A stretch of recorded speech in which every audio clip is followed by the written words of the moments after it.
رسول اللہ صلی اللہ علیہ وآلہ وسلم نے ایک شخص کو اپنا ایک خط دے کر بھیجا اور اسے یہ حکم دیا کہ اسے حاکم بحرین کے پاس لے جائے۔ بحرین کے حاکم نے وہ خط کسری شاہ ایران کے پاس بھیج دیا۔ جس وقت اس نے وہ خط پڑھا تو چاک کر ڈالا۔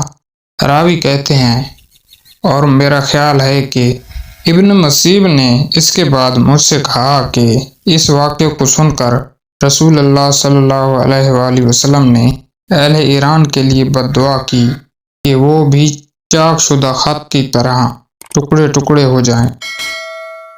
میں عبداللہ بن عمر رضی اللہ عنہ کے ساتھ مدینے تک رہا۔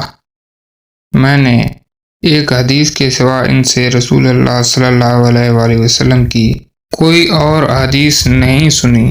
وہ کہتے تھے کہ ہم رسول اللہ صلی اللہ علیہ وآلہ وسلم کی خدمت میں حاضر تھے کہ آپ صلی اللہ علیہ وآلہ وسلم کے پاس کھجور کا ایک گھابا لایا گیا۔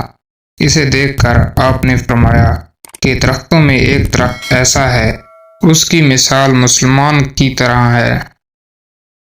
ابن عمر رضی اللہ عنہ کہتے ہیں کہ یہ سن کر میں نے ارادہ کیا کہ عرض کروں کہ وہ درخت کھجور کا ہے، مگر چونکہ میں سب میں چھوٹا تھا اس لیے خاموش رہا۔ پھر رسول اللہ صلی اللہ علیہ وآلہ وسلم نے خود ہی فرمایا کہ وہ کھجور ہے۔